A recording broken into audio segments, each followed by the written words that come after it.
Hello and welcome to SciChat FM. I'm your host and science communicator, Koby Michaels. SciChat FM is a podcast all about the art and science of science communication. We'll have conversations with journalists, educators, filmmakers, healthcare professionals, authors, podcasters about how they think about science, communication, and making it as a science communicator. This episode was recorded back in June 2020 with friends and amazing sci-commers Kaylee Byers and Michael Unger. A lot has changed since June. Kaylee got her PhD. Season 2 of Nerding About, Kaylee and Michael's excellent podcast is out now. Go check it out. And my hair has gotten really long. All right, let's get into it.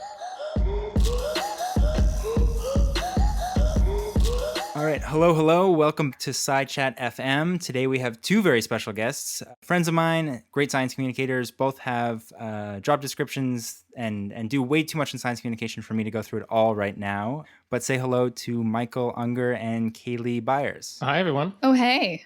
We're really excited to be here, Koby. Thanks for reeling us in. Yeah, thanks for coming. I have a question that I need to get off the bat right away. Is it Kaylee and Michael or Michael and Kaylee? It's a great question. It depends on who's writing who's writing. No, it's always Kaylee and Michael. Yeah, it's Kaylee Unger and Michael Byers. I didn't realize you were that close. I know you were close. I didn't realize you were that close. Closer than ever, actually, because of the pandemic. Yeah? Well, so Nerd Nite, which we host, we haven't really talked about what we do. So Nerd Nite Vancouver is a bar lecture series that we've been running for over 5 years. And in March, we canceled and immediately transitioned to a podcast. And that essentially means starting over again.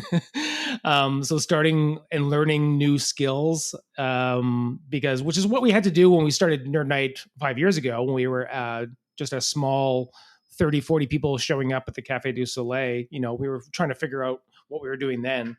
So it's humbling. And we talk to each other pretty much every day now.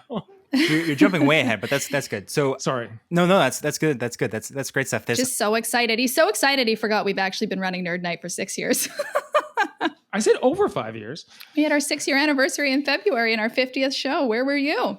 You're just not counting the time I was away in Sri Lanka. I understand. Okay, well, before we get into too much more, can you both introduce what you do, who you are? And Sure. So I, as the person who goes first, I'm Kaylee Byers, and I am a scientist. So I'm a PhD candidate at the University of British Columbia in the Department of Interdisciplinary Studies, where I study urban rats. In Vancouver's downtown east side. I study where they go, what pathogens or / disease carrying organisms they carry. And that's sort of my day job. And then on the side, we started Nerd Nite Vancouver, as Michael said, about 6 years ago. And we do that. We also do other science communication initiatives, SciCats, like I'm sure we'll talk about that you're involved in, Koby, and a number of other things. So scientist, science communicator, rat detective. And Michael, who are you? What do you do? Who am I? Existential questions. Well, I'm Space Michael on the podcast, and I'm Space Michael because I'm the program coordinator at the H.R. MacMillan Space Center. Program coordinator basically means organizing all of the events that we do. So we have a team of interpreters, we call them. So if you come to a space center and you have somebody talking to you about space, that is what we call an interpreter. So I manage that team of science communicators, essentially. And I also organize a lot of events. So event planning, science communication is kind of the world that I live in. You know, Nerd Nite is no longer an event, but that was, a large part of what I did. And putting on events was also something that I used to do as well. I used to do a whole bunch of other kinds of events, like ping pong events and other sorts. But over the last few years, basically 5 years, all of the other events and other jobs that I have been involved in have all been focused on science communication. So I also organize a conference for the Lower Mainland Museum educators. That's going to be transitioning to a digital event, and I work with the Canadian Association of Science Centers, CASC. I'm on their special advisory team that help put on the conference. So science communication events is kind of the realm that I inhabit. I'm glad I did not try introducing you two, because that is way too much stuff for me to even attempt to get all in. So yeah, so we know each other from SciCats, which stands for, let's see if I can even remember this, Science Communication action team, something or other. Yeah. And basically something like that. Yeah. Yeah. Basically what that is, it's an initiative that does in person and recently online workshops and events for folks in science, in students in science, researchers, about how to be better science communicators. And I was thinking about this the other day, like, when do you think we can say SciCats is done, like mission accomplished, put our feet up and retire that? Like what point for you would that be? I think for me, one of the things that SciCats has been aiming to do, and I think is ultimately really important, like the one aspect is we develop this material and we deliver it ourselves, which has sort of been the model thus far, right? We develop modules on how to tell your science as a story, how to speak clearly, how to define your audience, and we go and deliver those tools. And I think that that's really great. But one of the original aims of SciCats was actually to be able to take that those tools that we've developed and make them open access, right? Not just just be gatekeepers of the science communication information, but actually put it in the hands of people so that they can learn it themselves. They can train their own groups. And so I think for me, a sign of sort of success or satisfaction would be when I start seeing people taking those tools that we've developed and delivering them themselves and posting about them online. And that to me will be sort of great job, mission accomplished. Everyone high fives run around. Eye of the tiger. And like you have a background in science, Kaylee. Michael, do you have a formal science education background or not so much? Yeah, so I kind of took the roundabout route because I initially went to school for business and then I hated that. And then I got my diplomas in business management and marketing, which is a wild decision to make as a 17-year-old kid, at the end of high school. But it was because I wanted to run my own business, which is kind of what I do now, except for working for the Space Center. But all the projects, organizing, that's what I liked. I don't like marketing, but I know it's necessary, and understanding marketing is important for anything, especially as a science communicator. Yeah, but absolutely. I actually went into the arts. I went to film school. I started acting, making movies. And that was because I also like telling stories. Now, you're wondering, how does this eventually lead to space? Well, I've been obsessed with space since I was 5, but I was never encouraged. I never saw that direct path. My parents aren't scientifically minded. They're not even, they're lovely people, but they're from the prairies and they're very simple. And in my schooling, I went to a public school in North Delta. Even though I was good at science, it just never clicked that I could do it as a profession. It would be something that I would thrive and also be excited about. It wasn't until I discovered the Space Center as a place where I could tell stories about space and I could be really passionate about it and connect art and science together in new and interesting ways. That's when I really started to get excited. Like, oh, this is something I can really sink my teeth into. And I think I could bring my perspective to, because I don't, have a formal science background. And that's also, I think, why Kaylee and I sort of like are a good pair, because we are sort of like the yin and yang to each other. She's, in the academic world, and, I'm in the public world. Yeah, I bring that up because I did an undergrad in biology, and one of the big things that like drew me to SciCats and honestly to starting this podcast and just all the science communication education work that I do or try to do is that, I think science education has a lot of room to grow, like K through 12 and also, through university. But beyond that, like there is basically no science communication education period, even for folks who want it. Like if you look for courses in an undergrad or a graduate program, and I don't know what your experience has been like, Kaylee, but there's a very limited like formal education for science communication. And I think to me, when I see that science as an institution and universities and science education takes that communication outreach kind of public aspect of science very seriously and starts training scientists to do that well, that's when I feel like, okay, SciCats is no longer needed. Yeah, I think for me, I've definitely seen sort of a revolution towards science communication.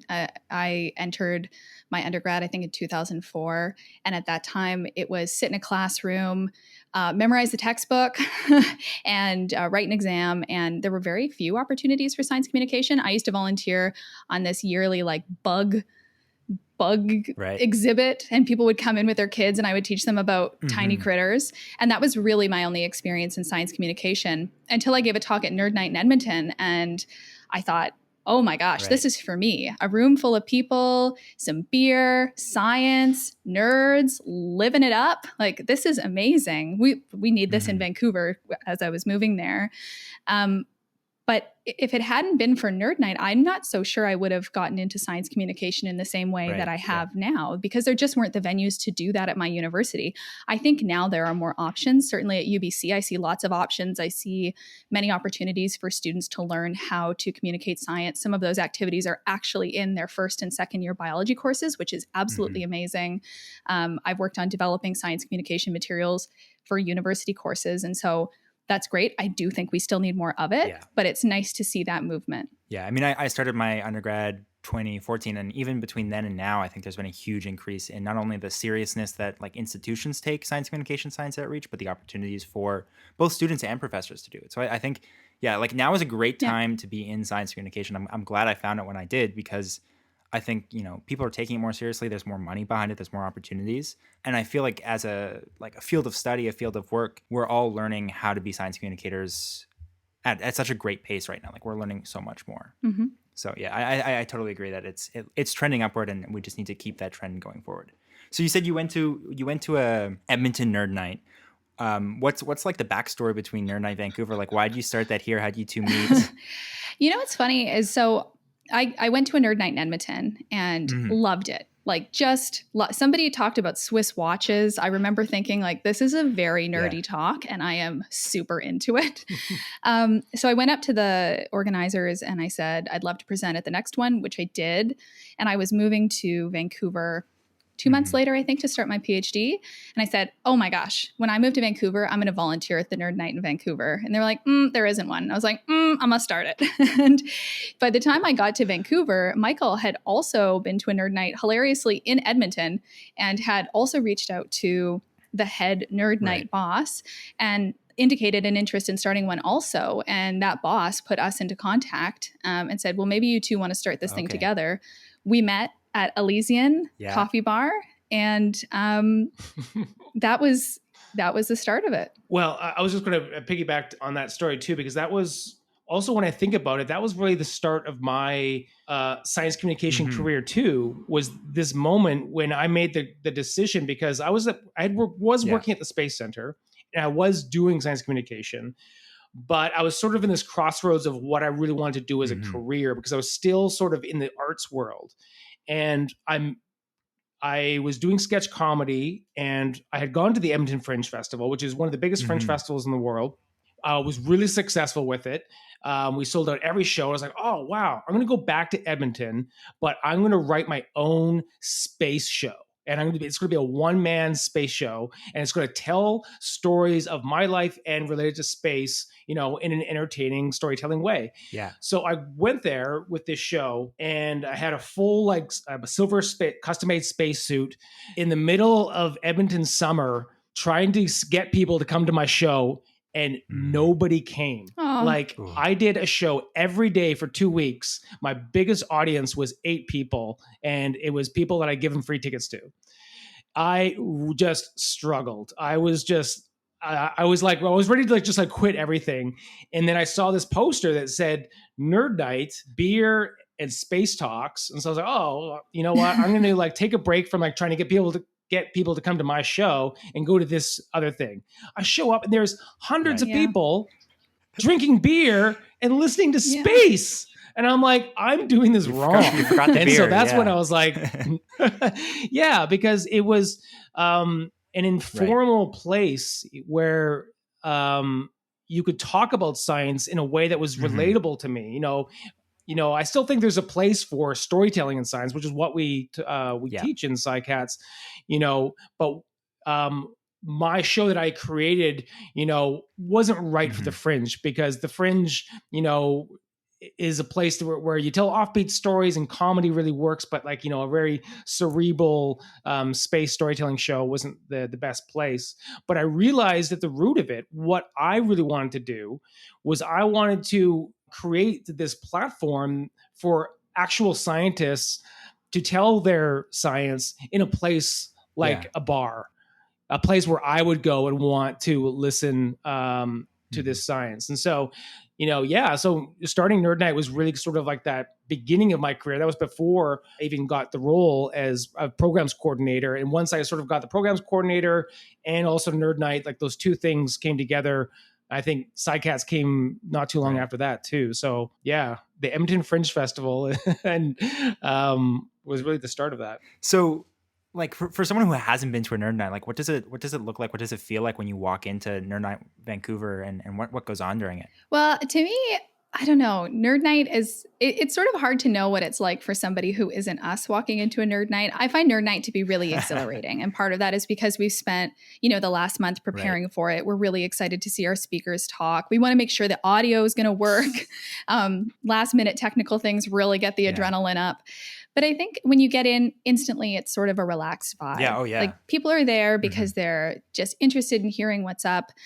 We have this segment that we've continued in the podcast called What You Nerdin About, where we try to get people to talk to each other, make new friends, new nerd friends especially. And so I think it's just sort of a fun, laid back vibe. Our DJ Burger's always got some pretty rockin' dad tunes going on that are very enjoyable to sort of set the tone. So yeah, that's sort of how I feel about it. Yeah, and then so it's like in a bar, you've got 3 or 4 scientists that get up and do like a PowerPoint sort of presentation, but more fun.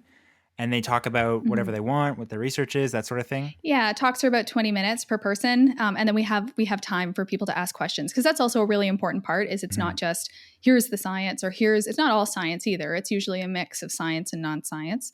It's just here's an opportunity for the audience to ask questions about what they're interested about. And that can often turn into another conversation during one of the intermissions where people go refresh their beverages. So in developing Nerd Nite Talks, Kaylee and I have gotten a bit better at honing in on what makes a good Nerd Nite talk.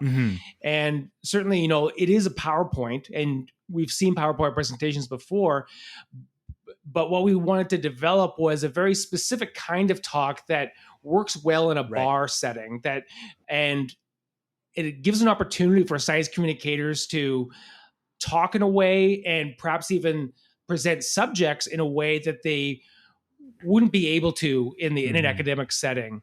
And we definitely encourage everyone to be holding a drink as they give the talk. And that's just sort of like a mental cue for you to kind of just like relax. And I sort of pitch Nerd Nite as you walk into a bar and there's a bunch of friends, and maybe you're introducing one of your friends to another friend, and then you say, oh, well, what do you do? So you launch into kind of like that science that you do, but you're in a bar and you can kind of do it in a non-formal way, and you can insert jokes and be self-deprecating and fun and sort of like even be vulnerable too. Like it's hard, I think, for science communicators to get into that mode, especially I think what I've seen is academia kind of like really hardens you, and there's a lot of negativity. I think like if you are trying to get ahead, in your departments, and there's a lot of bad stuff that could go wrong, and a lot of bad stuff that could even mute your voice and sort of take away, I think, like the humanity of it, which I think is when science communication goes wrong, is when it does lose its humanity. And I think a place like Nerd Nite is a place for you to kind of reset and find that inner voice again. I think that's a great point too, is that mentality of like you walk in, you're at a bar, you're at a house party, and somebody asks you about your work. That happens to me all the time. People will be like, what do you do? And I have a moment pause where I'm like, here we go. Like I trap rats and I look at the diseases that they carry. But there is a very different style in the way you communicate there than you would communicate in the conference. And it's very reasonable and very appropriate to change that messaging based on those audiences. And I think we really do strive for that relaxed, casual mentality at Nerd Nite. But that doesn't mean the science is any poorer, right? The science is still good. The science is still there. It just is communicated differently. Have you taken any lessons from like what makes a really good Nerd Nite talk, which is, bars and more relaxed, and taken that and applied it to your communications at work or at conferences or when you're talking to scientists or people in the public who wouldn't go to a Nerd Nite? I know for me, this is always, in some ways, the Nerd Nite talk is sort of always how I've communicated because I often try to incorporate lots of images into my talks, lots of jokes. I was once given feedback that my charm was in my self-deprecation, which I wasn't so sure if that was a compliment or like a backhanded compliment. But I think certainly those things have just, I use more of those tools than I used to. And I think a lot more. So one of the things we talk about in SciCats, which is similar to Nerd Nite, is thinking, who's your audience? Where do you spend your time? And so if you're in a meeting with your peers who all study the exact same thing, you don't talk about all the background information because they already know it. Whereas at a Nerd Nite, you're going to spend a lot more time there because people don't already know it. And I think that's something that I've really taken with me into the different kinds of talks that I give. I really think about where I spend my time based on my audience. Yeah, absolutely. How about you, Michael? Yeah, it also allows, I think, for a different kind of practice, because as we all know, you're not going to get good at anything without practicing and just doing it a lot. And, if I was only just presenting about the stars in a planetarium, I would start to develop, that would be my only way of speaking. And then if I tried to translate that, into a different venue, it would take me a while to adjust. And I think for any science communicator, having that variety of audiences and platforms is very useful. And also, to continue your growth as a science communicator, I think it's really important to push yourself into maybe some uncomfortable places and try some things out. And we've been really proud of the safe place that I think we've given our speakers for them to try new things out. And we've almost hardly ever had any problems in that realm, hardly any controversies with people going into vulnerable or controversial places. They're not doing it to be controversial. They're just doing it to try something new out. And I think that's important for anyone that wants to be a science communicator, is you have to, like a comedian, you need to get out there and try some things out. So as a science communicator, you also need to do that as well. And it seems like in the last couple of years, there's Nerd Nite, there's Nerd Nite like North Van now, there's Cafe Scientifique, there's 4 or 5 different Science Slam. I can't even name them all. There's so many. Story Collider. There's so many science bar, laid back settings in Vancouver, especially, and I'm sure else. Why do you think science bar nights, science nights are becoming such a big thing? Well, I think science generally, people are interested in science, right? They want to learn about science. I think sometimes folks assume that people aren't interested in science, and I don't think that's true. People are interested in it. It's just in how it's relayed to them. And I think that in a relaxed format like a bar setting or a social setting, that information's a lot more accessible and it's a lot more engaging. It's fun to learn versus sitting through something that's really dry. And you actually really do get to see that person's style, like talking to what Michael said about the humanity. Part of the mistrust in science is the mistrust in sort of this idea of the person who's communicating it. And so when you get to actually show that you're a real person doing science, you're not some robotic person up in the ivory tower, you actually have interests outside of your science and you're a human person, I think that also makes it more engaging. And I think that is sort of all wrapped together into the sort of style of those science communication events. Yeah, I think that's a really good point, that science and media institutions as a whole have kind of assumed that people aren't interested in science. That's the baseline. When I think you're totally right. It's not that they're not interested in science. It's that they're not interested in badly communicated science. But as soon as you make that an interesting space, an interesting story, people are into it. Science stories are inherently good stories and interesting stories because they're about big things in our world and where we came from and who we are and why things are. And those are stories that are great, whether they're scientific or not. Well, and I think you just hit on it too, right? A lot of these settings, a lot of these events in particular are focused on science as stories. And science research is a story. You just have to find what your story is and tell it in that way. And so I think that's also why those events are really compelling. And even I am a scientist, and there are many scientific talks that I would not find interesting based off of how they are communicated, right? So it's all in what's a story, what are the big takeaways, really finding what you want people to learn about and how to make that engaging. And I think that's why those events are successful. The people who come to these sorts of events, at least from my experience of going to them, presenting at them, often it becomes sort of a inner circle of, not an inner circle, but a circle of scientists, science communicators, people who know each other, people who are very invested in science. Do you ever worry that these events are just preaching to the choir, or is that totally okay? Well, I do think about audiences a lot. And certainly when we first started doing Nerd Nite, I wasn't exactly sure who was going to come. And it certainly was preaching to the choir, I think, when we first started.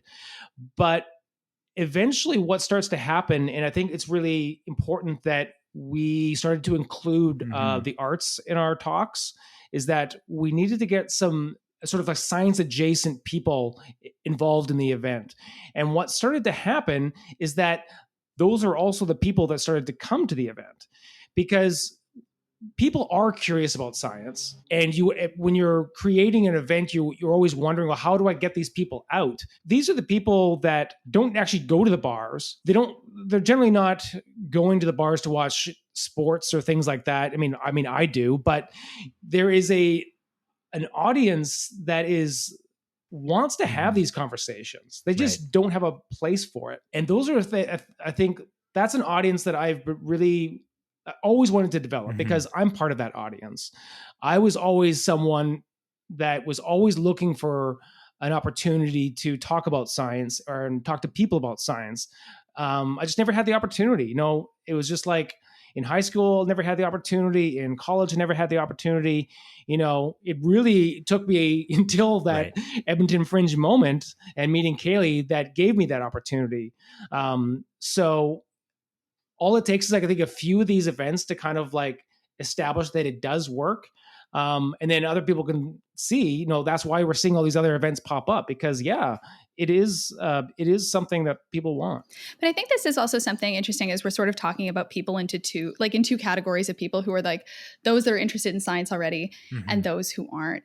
And certainly there can be confirmation bias, but everybody is a unique person also, which comes to Michael's point about it's really important to have lots of different kinds of talks at events and try to vary those talks, because you bring just a really diverse audience. It's not just about people who love the arts and people who love the sciences. There is just a huge spectrum of interests all across the board. And what we're really trying to do is just accommodate as diverse a group of people and their interests as is possible by showcasing who's in our community, which is a diverse group of people with diverse interests. Yeah. And the idea that like if you're interested in science, you're interested in all science, I think is also a fallacy. Like there's parts of science that I absolutely adore, and like you can talk about anything and I'm in. And then you get to geology and I'm like, I have a really hard time being interested in geology. But that doesn't mean I'm like not into science. It just means I'm into some areas more than others. And I think often we forget that, people might be really interested in one specific area and yet not consider themselves someone who's scientifically literate or scientifically interested because they're not interested in the rest. It's like, you don't have to. If this thing catches you, if this question, if this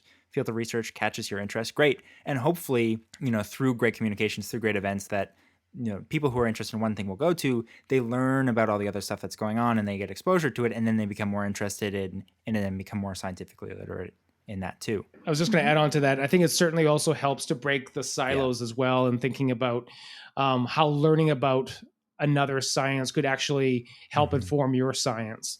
And those are conversations that probably wouldn't happen in the academic world, but can certainly happen, in a bar with a couple drinks. Yeah, absolutely. I honestly, if anybody is listening to this who has been to a Nerd Night and has started a new research project with somebody they also met at a bar, can you please let us know? Because that would be amazing. That would be a great Nerd Night presentation. Wouldn't it be amazing? Yeah, I'd love to hear that.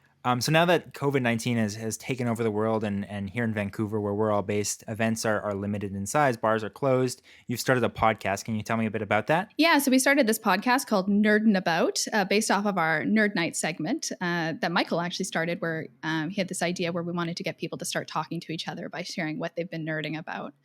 And I've actually wanted to start a podcast for a while, and it's something that we've both been talking about as a way to showcase our speakers and to continue to build the community. And with events closing down, it just seemed like a really great opportunity. So we decided to sort of change the format. So Nerd Night is 3 speakers, 20 minutes. And these are more, intimate 30-minute conversations with one person where we just talk about what it is they've been doing, what their research is from, of course, same idea, not just the sciences, also the arts. And it's really a back and forth conversation. And because we value questions from our audience, or as we like to call them, the Nerd Herd at Nerd Night, we also incorporate a section on Nerd Herd questions.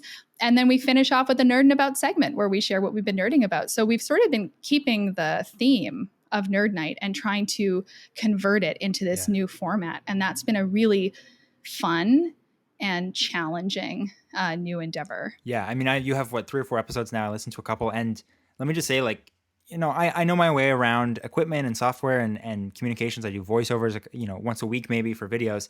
This is way harder than I thought it was going to be. And Oh my gosh, me too. what I was going to say is listening to your podcast, like the chemistry that you two have and the experience that you two have from presenting on stage, like translates so well. And it was such an engaging podcast, and it felt really professional. It felt like you had like 100 episodes behind you to kind of iron out all the wrinkles, because it sounded really good and it was super engaging. I listened to the Star Wars and law one. You had someone on who's a lawyer and uses Star Wars and other sci-fi and fantasy movies to discuss like laws around war and stuff. And I've never even considered that before. It was super interesting.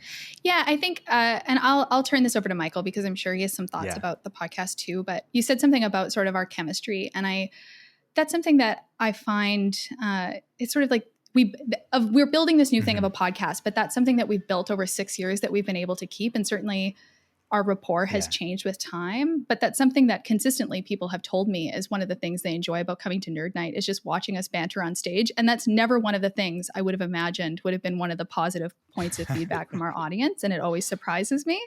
And it's been really fun to be able to take that and move forward into this new format with someone where we have a really good relationship. We know each other really well, and we're able to communicate well. And I think that has helped. Yeah. And I think certainly the idea to turn Nerd Nite into a podcast was exciting for me because I did want a new challenge.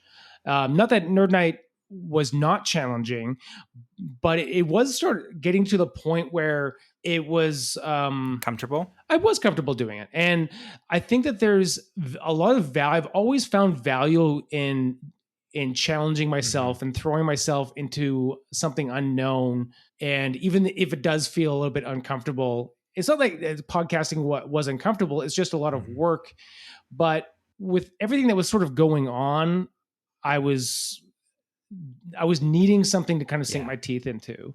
And I have found that I actually listen a lot more, and I've realized that I probably need to get better at like listening and asking questions and controlling my voice and all those things you don't quite think about in a live event, because each podcast we're editing, we're listening to our voices over and over and over again. So I realize now that this is a really good thing to improve my own science communication skills, which is what I needed. I'm always looking for new challenges, and this certainly is one. Are we going to have Nerdin About podcast episodes post-pandemic when Nerd Nite happens again? I think right now that's our plan. Good. That's the answer I wanted to hear. I think we've both been really enjoying it. One of the other amazing things about turning this into a podcast space is, of course, the event is really, we have so many amazing nerds in the city, but we are limited in that we can only bring in people who are local or who happen to be in the city at that time. And the podcast has been a great way to continue to showcase amazing people in our city, but also to think about who are other great nerds doing really cool and interesting work, and how do we introduce them to our community? How do we build this community even outside of Vancouver? And so I think that that's been a really great opportunity that the podcast has given us, that the events have sort of been limiting in that respect. And I think probably also going forward, continuing to apply our science communication skills in improving and listening and understanding what the audience wants out of our podcast. At the moment, we've only got a couple under our belt, but soon, we're going to start to get more of this feedback and sort of understand what do people actually really like about the podcast, and how do we change that? Because that's what we did with Nerd Nite. Slowly we started to understand what good talks were. And so with the podcast, it's different. It's a different entity than what giving a live talk in a bar. So we also have to listen to that audience and adapt our messaging for them as well. I was listening to one of my tech YouTuber sort of podcasts the other day, and they were talking about how it just seems like everybody has a podcast nowadays, like it's peak podcast. Are there too many science podcasts? Like, am I crazy to start one now? Are we all crazy to start one today in 2020? Like, especially during COVID when oh my gosh, nobody's got anything better to do but start podcasts? You and I are sharing a brain. I've thought the same thing. It's true. There are a ton of podcasts. When we did the Banff Science Communication training program, Michael and I went this year. That was one of the things that we talked about. Like, everybody's got a podcast, and certainly not all of them last all that long, but there are many of them. And I think it's thinking about what you offer this space that is different than what already exists there. There are great, amazing science podcasts that people should definitely check many out. Good ones. Some of my favorites are like Science Versus, Ologies. They're really fascinating, and they're very different. They have very different tones, very different engagement, and thinking about what are your aims, right? Getting back to that science communication. Who's your audience? What are your aims? What are you bringing to this space that isn't already there to find how you're going to move forward? Yeah. And that's sort of what I was thinking with this. Like, I was looking for a podcast where it was just like science communicators talking business with each other. And like, I pick up so many tips and tricks for like my filmmaking, my photography, which is where I do most of my science communication, from listening to people on podcasts who are way better filmmakers than I am. And they'll just like drop this little thing that they don't think anything of. And I'm like, oh my God, that's going to change everything about my next video. And I was like, I really wanted that for science communication. Like, I didn't have a place to go where I could listen to science communicators who are better than me talk about their work and how they do stuff. And I'm hoping that this podcast becomes a place for like, because there's a great science community online, like on Twitter is a great place to go if you're trying to learn SciComm, meet people. And I'm hoping this kind of becomes a place where people can come together and learn and share, and that it does kind of build a community around it. I mean, we'll listen. Oh, yeah. Yes, 2 listeners. 3 if we include my parents. Oh my gosh, that's maybe one of the biggest surprises that has been about starting a podcast is now that I've got friends in Edmonton texting me after they listened to this podcast, which before, of course, they never came to Nerd Nights, and including my parents who'd be like, I just listened to your Star Wars episode. What's just like ask me what things are. I'm like, I also don't know. Let me refer you to Michael. I have to admit, I also like I'm pretty nerdy and I know a fair bit of Star Wars, and there was a couple of things that were just like over my head there entirely. I'm like, oh, okay. There's always more to know. Always more to know. Mm-hmm. So you both have jobs outside of Nerd Nite and outside of the podcast, which are in science. Kaylee, you're a working scientist. You just are about to finish up your PhD. Congrats. Oh, thanks. Not there yet. Let's save the congrats with the rat emoji in the middle, of course, for afterwards. But yes, yeah. You're finishing up a PhD and you are working on a thesis. So you just handed in your thesis. What was the process of writing a thesis like? Is it as bad as it looks online? Oh, probably yes. Yeah, probably. Okay. Probably yes. And then yes and no. It sort of depends. It's a process, right? It truly is absorbing. You spend lots of time evaluating questions and writing them up. And that just writing the thesis is just one part of that. It's just taking all the work you've done and putting it into words. I've been really fortunate along the way. I've written most of my research up already and have submitted it for publication. So getting to this phase, there were only a few things that I had to sort of wrap and put the bow on the thesis and send it out. Yet it still took me an amazingly long time to do that. Can't even imagine. I mean, it's a challenge, but I also feel incredibly lucky to be in a space in which I'm privileged enough to be able to go and ask these questions that I find really interesting and pursue answers to them. And so a challenge, but a worthwhile challenge. Absolutely. And I think, I mean, I'm jealous of one aspect of the thesis, not the whole thing. I don't think the rat van. The rat van is pretty cool. I don't think I'm cut out for a PhD, but there's this whole area of science communication, which we really don't talk about very much, which is scientist to scientist. And there's a whole, it's almost a different field, but there's so much to learn about how to be a good communicator with other scientists in the field. It's not like just because you're an expert in the field that you're a great communicator and you can talk to other scientists. So like, what lessons have you learned working on a piece of communication for other scientists that you can now apply to your work, working with the public, working with, science interested folks outside of academia? I think for me, one of the big takeaways has been that even when I'm talking to other scientists, there's no need really for me to use superfluous jargon. So these words that don't really mean anything to anybody but the scientists who are experts in them. That's changed a lot for me. I tend to simplify most of my words or use alternative terms for them. And I think I've also learned that even within communicating to scientists, there's a huge variability. My lab, for example, I study rats.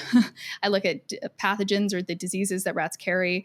And I use a little bit of genetics, but many of the people in my lab are geneticists. And so they have a whole different vocabulary than I have. And so even our communications are different than I might talk to like a disease ecologist. So I think learning that there's a lot of variability and that generally simplifying is a great tool, not just for like general audiences, but also for scientists. Yeah, totally. And I think to me, one of the most exciting things about science communication is you can have 50 different jobs and still count as a science communicator. Like even looking at the three of us, we do totally different things all day, every day. And yet we're still under this umbrella of science communication. Like there's so many different skills. Like I animate and like edit video in my science communication, which is totally different from what you folks do and what all the other SciCats do and most of the other people in science communication. So like there isn't one science communicator. There's, you could be a scientist who just communicates to other scientists, and that's a science communicator, or you could, be a filmmaker or whatever. And there's so many different avenues to explore SciComm. Absolutely. There's just a huge variability of opportunities. What do you see as the role of a scientist in society? Like what responsibilities outside of like research do you think scientists should have, as academics, as researchers? Well, I think it is our job to communicate science. All of my work is funded publicly, right, by taxpayer dollars. And so this is something that I think is really important. So not only do you do the science, but you're also, part of that is sharing those results back. And traditionally that has been through scientific papers. But the reality is that most people don't read those. And even most scientists don't read them, or even read them in their entirety. I'm a big fan of the abstract discussion read. So being a scientist also means communicating that research. And maybe it doesn't mean communicating it in the same way for everybody, but part of that process should be thinking about how to communicate what it is that you're learning back to the people that have funded it. Yeah. I think in the first couple of years of doing science communication, like as a job full time, I was pretty militant about like every scientist needs to be communicating their science. Every scientist needs to be interacting with the public. And I've kind of softened on that view in the last couple of years. Like I think there's so many different ways that scientists can be active members of society, but I think it is really important that they get out of the lab, get out of the university campus somehow and interact with society, because they have so much to give. There's like being a scientist, being in the sciences is such a different way of thinking, and it's a hard fought way of thinking, that to not go out and give back, whether that's being on Twitter or hosting a TV show, or maybe you sit on your city council as a science advisor or something. Maybe you're helping to organize even a scientific conference. It doesn't have to be that everybody's writing blogs or creating podcasts or being on Twitter or whatever, but there are many different ways to engage and communicate that research, and that will differ for different scientists. But for me, that's been sort of one of the things that I think is really important about being a scientist, is taking some of that knowledge that you've gained and sharing it back. You're very close to having a PhD. Do you think that having that level of scientific experience, like academic formal training, how has that benefited you as a science communicator? And like, do you think people who know they want to be science communicators of some sort should pursue formal science education? Oh, I mean, I don't think it's absolutely necessary. I think doing a PhD has definitely taught me a lot about the nuances of science. And for me, honestly, my favorite part about a PhD is asking the questions. And that's my favorite part about being a scientist, is asking the questions and think about how I'm going to answer them. And I think that has been an important part of science communication for me, is realizing that that question is also sort of the impetus for a new story that I'm now going to tell, and I'm going to do the research to tell that story. I don't think that you need to have a master's or a PhD to be a science communicator, but in the same way that as a student of science, you need to do the research to get the result. It's sort of also like a science communicator, right? You still need to do the reading and the work to communicate that science. You look at somebody like Ed Young, who writes these absolutely fantastic, incredible science communication pieces. They are just next level amazing. And there's the amount of research and thoughtful consideration that goes into those studies, and talking with scientists and reading the papers and putting all of those things together into a story. So it's sort of a similar approach in a sense, right? You're doing the research to get the product. Well, that's kind of like the end of what I had planned. I have a couple of quick questions. I have this little segment that I haven't named yet that's just like rapid fire questions. But is there anything else you guys wanted to chat about? I know I'm already over the hour I said I would keep you for. Sorry about that. Well, I did learn that I'm a bit useless in examples, because it turns out that I had a quick look. Ed Young actually has some formal science training. I had no idea. So yeah, I mean, I was trying to just use him as an example of a really excellent science writer, but what is his scientific background? I actually have no idea. Yeah, let's go into that. I mean, I've always been impressed with Ed Young, but during the last month or two, his coronavirus pieces have just been unbelievably good. Like the amount of to me, what it is, it's like the context that he manages to squeeze into a piece. Like you're never lost. You always know exactly why the science he's talking about matters to you. And to me, that's unbelievable. It's so hard to do well, and he just nails it every time. And Ed also has a really distinct voice. Like you can, the personality really comes through in Ed's writing, which I think is really strong. So according to Wikipedia, a Bachelor of Arts and Masters of Arts degrees in natural sciences and zoology, and then actually a postgraduate study in a Master of Philosophy, but in biochemistry. I did not Pretty know impressive. about that. Yeah, I knew he like got to start as a blogger and kind of got picked up on Nat Geo and then moved to the Atlantic from there, but I didn't realize he had so much formal scientific training.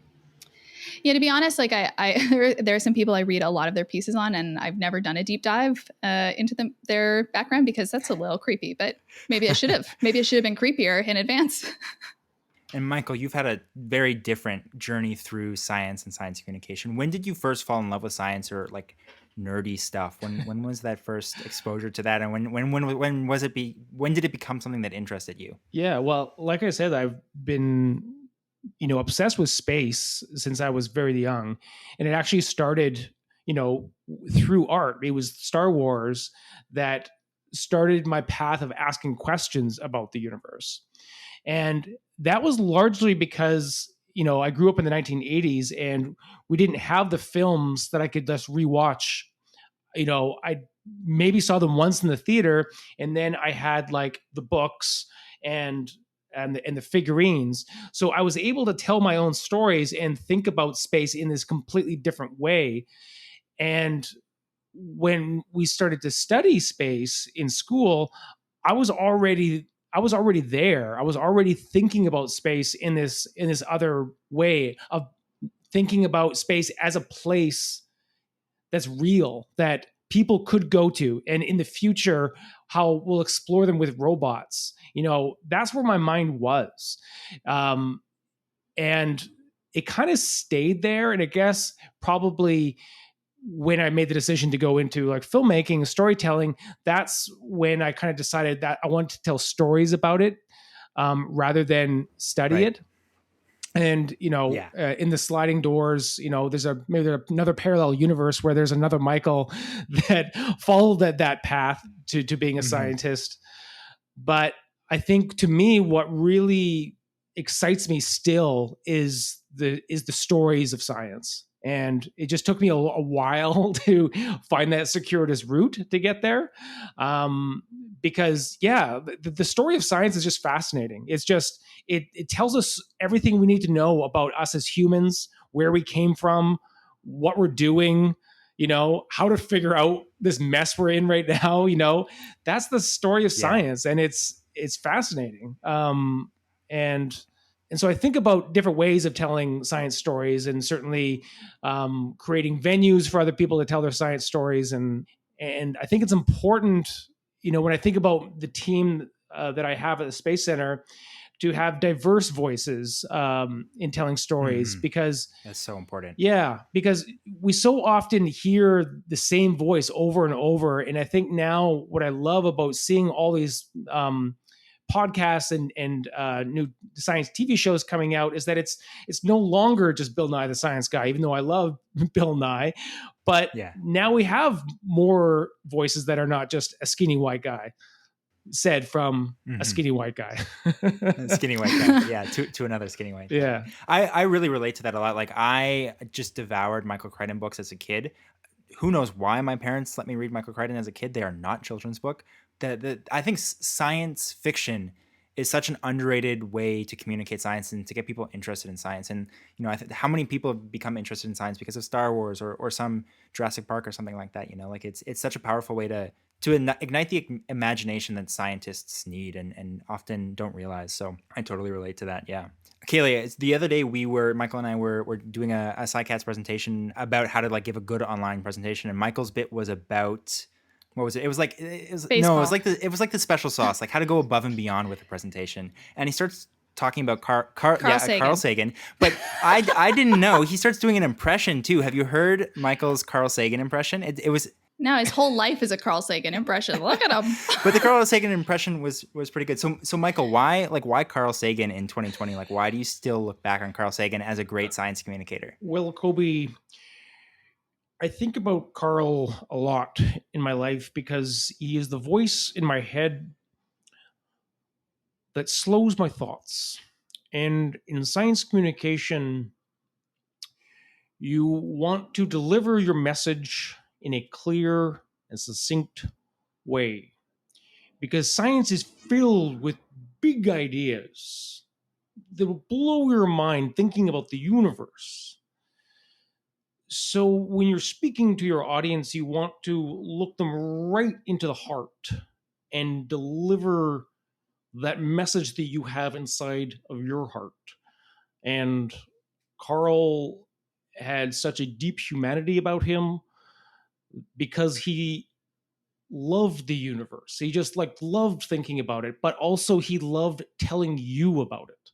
And I think that that is something that's the special sauce that I was talking about, which is tapping into that little burning fire.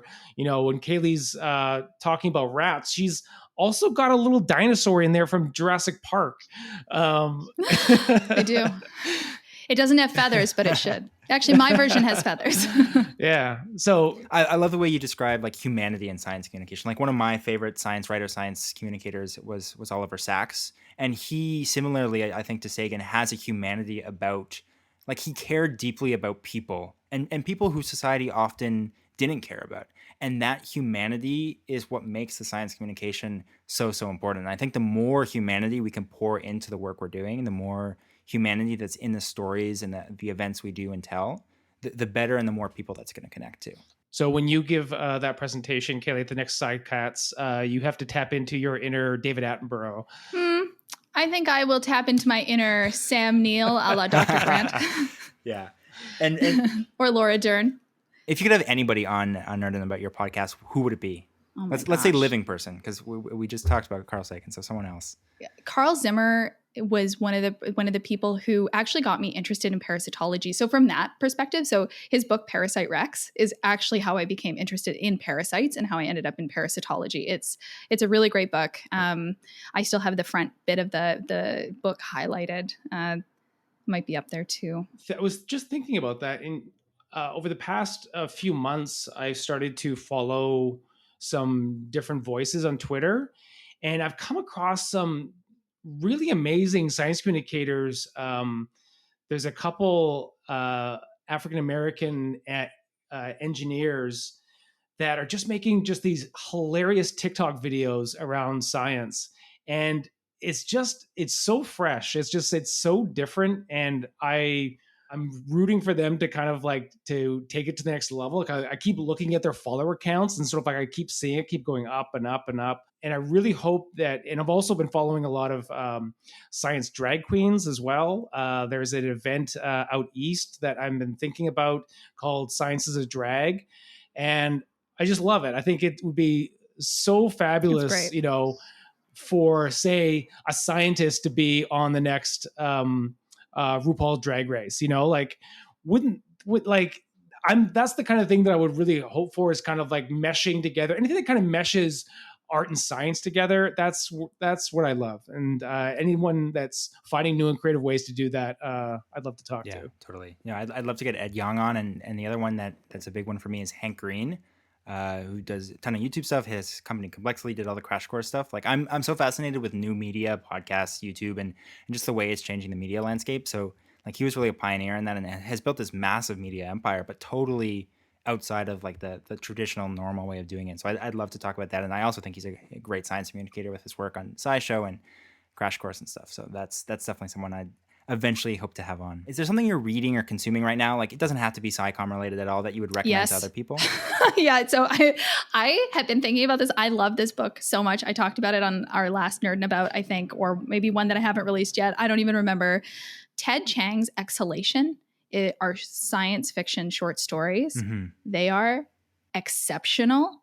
They are really rooted in physics and really interesting questions like what's consciousness? Right. I just have loved the entire thing. All the stories are very different and very compelling. Honestly, I think I'll reread it. Like it's so excellent. I highly recommend it. Ted Chiang's Exhalation. Wasn't Arrival based on a Ted Chiang short story? Yeah, I literally just downloaded one of his books yesterday because I found that out. Exhalation, all right. And how about you, Michael? Is there something that you've been consuming lately that is worth looking into? Yeah, I've been Well, I've been reading Jay Ingram's book, The Science of Why. I have it on my side of my table, and I deliberately sort of like put it away because it's just these bite-sized little sort of curiosities where he takes a really weird question in science and kind of delves into the answer of it. And I really like his approach. Jay Ingram was one of the faculty members at the Banff Science Communication course, and it makes me feel good to be connected to that world because I really love that time. And whenever I pick up the book, I think of him, and he's such a weird, wonderful guy. And so I like picking that up. Science of Why. There's multiple volumes. He left one at my place because he stayed at my place as he was our speaker in December. And also, I just finished a Counterpoint, which is this really amazing show starring, totally blanking on his name. Anyway, Counterpoint is a sci-fi show where scientists open up a portal to a parallel universe. And what's really cool is that at the moment that they open up at the door, there is an exact copy of the world. So there's only the scientists that sort of like know about this door. They meet their doubles and they're exact copies of each other. And they decide that they can share information and sort of help each other about sort of like big scientific things. But then certain events happen in one of the worlds that completely changes that world. And then it fast forward years later, and some of those people are completely different. And I think it's a really cool sort of exploration of sort of like free will and nurture versus nature. What would happen to you if some random event happened to your life and all of a sudden you're just a different person because of it? It's really cool. There's only 2 seasons, and it's a quick watch.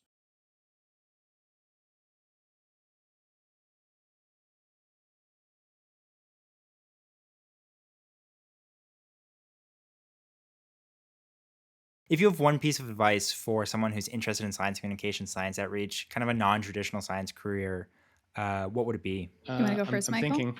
Do you have an answer?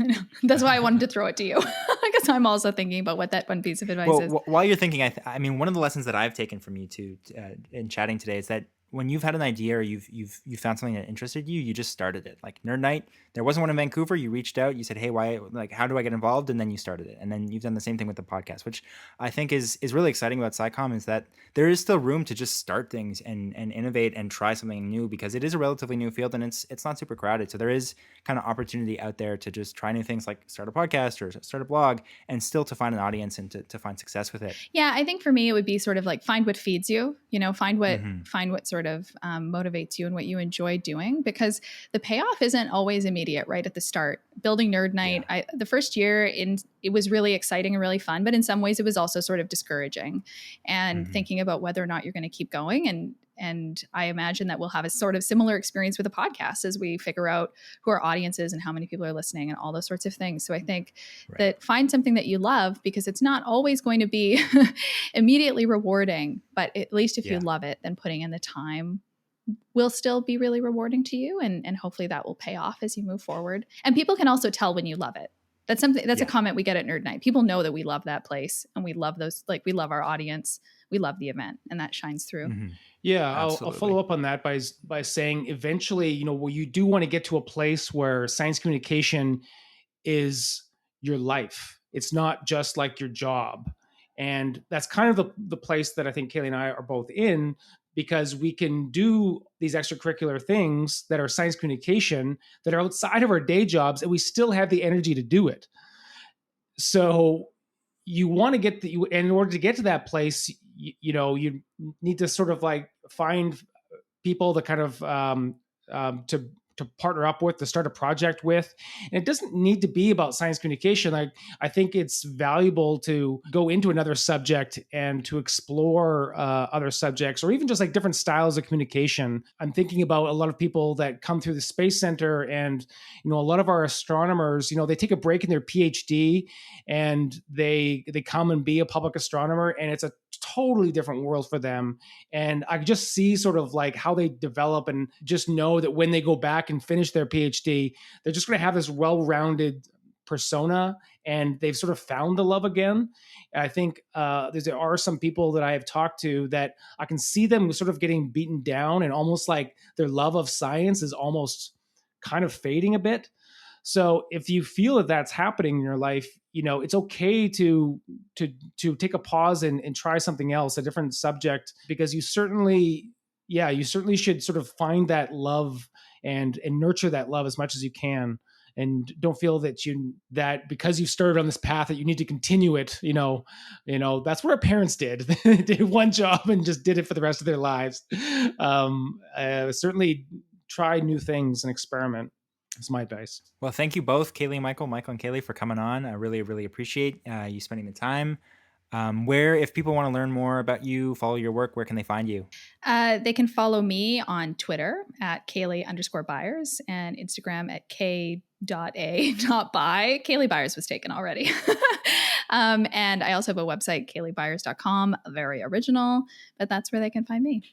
Oh, and also Nerd Nite, Vancouver.nerdnite.com, and also our podcast, Nerdin About. And Nerd Nite is at Nerd Nite YVR on Instagram and Twitter. I'm on Instagram at Michael John Unger, and on Twitter, Michael J. Unger, because Michael John Unger was too long for Twitter. So awesome.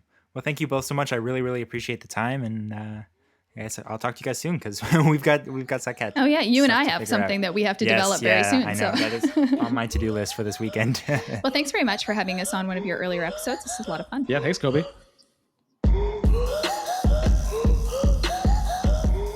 If you made it to this point in the podcast, thank you very much. More episodes are on their way, and hopefully those don't take me 8 months to get around to edit. I'd love to hear your thoughts about the show, so please leave a rating or a review, and reach out to me. What questions do you have about making it as a science communicator? Who should I talk to next? What can I do to make the show better, more interesting, more valuable? You can find me on Twitter at Koby Michaels, that's KOBYMICHAELS, or shoot me an email at koby@kobymichaels.com. All right, I never want to say Kobe again. Chat soon. Bye.